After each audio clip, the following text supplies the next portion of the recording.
Technology का इस्तेमाल अब खारे पानी को मीठा बनाने में भी इस्तेमाल किया जा रहा है। ऑस्ट्रेलिया, इंडिया, ब्राज़ील, अमेरिका और दीगर बहुत से ममालिक ज़मीन के खारे पानी को बेहतरीन तरीके से ज़राअत के लिए इस्तेमाल कर रहे हैं। आइए देखते हैं कि इन्होंने खारे पानी को ज़राअत के लिए इस्तेमाल कैसे किया।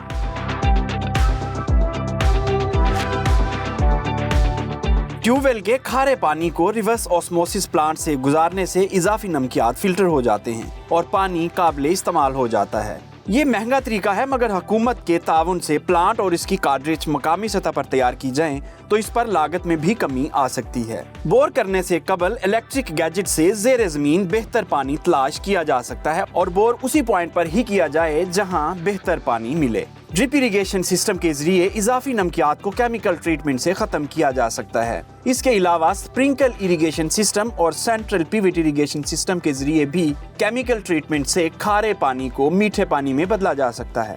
ये वो चंद तरीके हैं जो अब दुनिया में खारे पानी को काबिल इस्तेमाल बनाने के लिए इस्तेमाल किए जा रहे हैं। सरगोदा रीजन का ताल्लुक ऐसे इलाकों में होता है जहां ज़मीन सबसे ज़्यादा इस वक्त ख़राब हो रही है, पानी का TDS हाई है और ज़मीन आहिस्ता आहिस्ता बंजर होती जा रही है। इस वक्त हमारे साथ डॉक्टर अजहर मौजूद हैं जिनका ताल्लुक सॉइल टेस्टिंग लैब से है। उनसे पूछते हैं कि क्या वजह है और हुकूमत के इस हवाले से क्या इकदाम हैं। अस्सलाम वालेकुम सर। जी वालेकुम अस्सलाम सर। सबसे पहले बताएं कि इस वक्त जो सरगोदा रीजन की ज़मीनें हैं उनमें कितना आ रहा ज़मीन ख़राब हो रही है?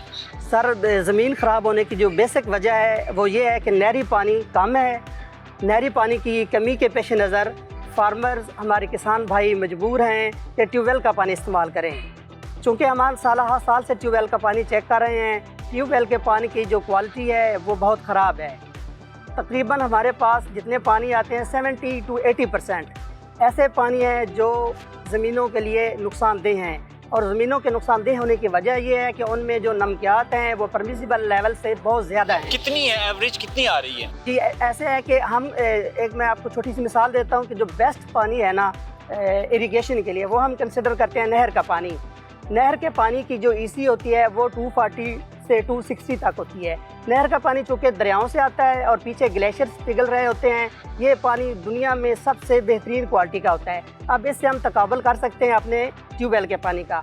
हमारे यहाँ जो ट्यूबवेल के पानी आ रहे हैं उनकी रेंजेस 3000 4000 EC तक जा रही हैं, जबकि इरिगेशन पॉइंट ऑफ व्यू के लिए अगर 1000 तक पानी में नमकियात हैं तो वो पानी मौजू है। अगर 1000 से 1250 तक है तो वो पानी दरमियाना मौजू है। हम रिकमेंड करते हैं कि ऐसे पानी को आप नहर के पानी के साथ मिक्स करके इस्तेमाल करें। जी डॉक्टर साहब, जैसे आपने बताया कि अक्सर किसान आते हैं और उनकी ज़मीन का प्रॉब्लम होता है, TDS ज़्यादा होने की वजह से ज़मीन जो है वो कलराठी होना शुरू हो चुकी होती है या हो चुकी होती। तो इस वक्त कोई ऐसे प्रोजेक्ट चल रहे हैं गवर्नमेंट के कि किसानों को गाइड किया जाए या कोई करेक्टिव मेजर्स लिए जाएँ?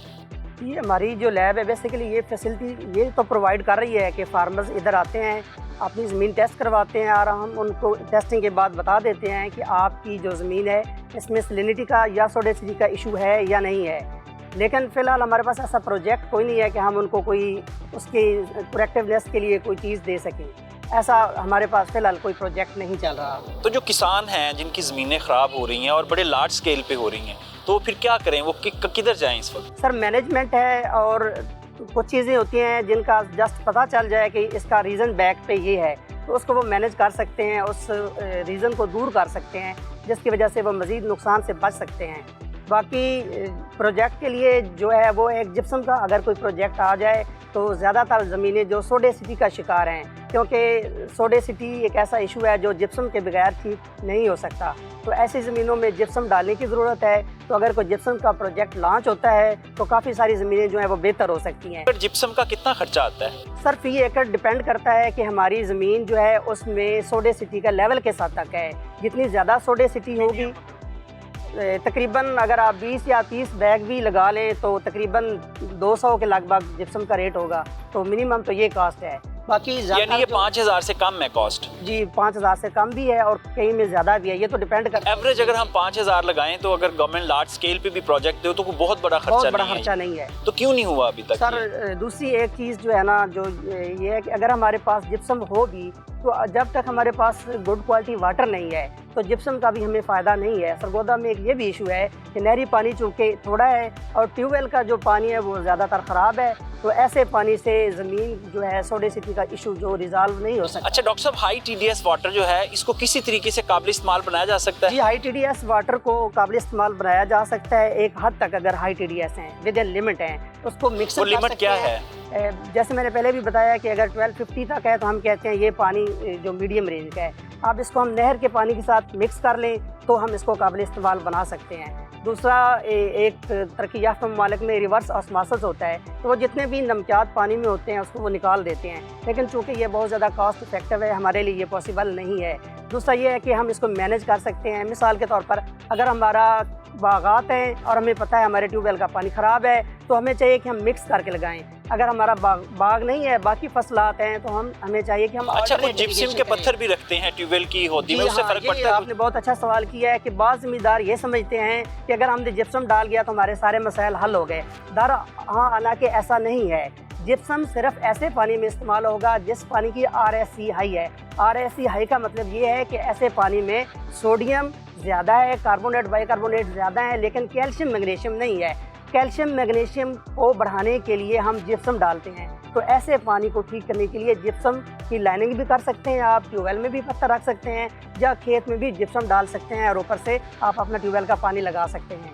تو صرف اور صرف ایسے پانی جن میں ہائی آر ایس سی کا ایشو ہے وہاں ہم جپسم استعمال کرتے ہیں، نہ کہ تمام پانیوں میں، کیونکہ جپسم بذات خود ایک نمک ہے۔ اگر ہمارے پانی میں صرف ای سی زیادہ ہے اور ہائی ایس اے آر کا یا آر ایس سی کا ایشو نہیں ہے تو ہم جپسم استعمال کریں گے تو ہماری زمین اور زیادہ سیلینٹی کی طرف چلی جائے گی۔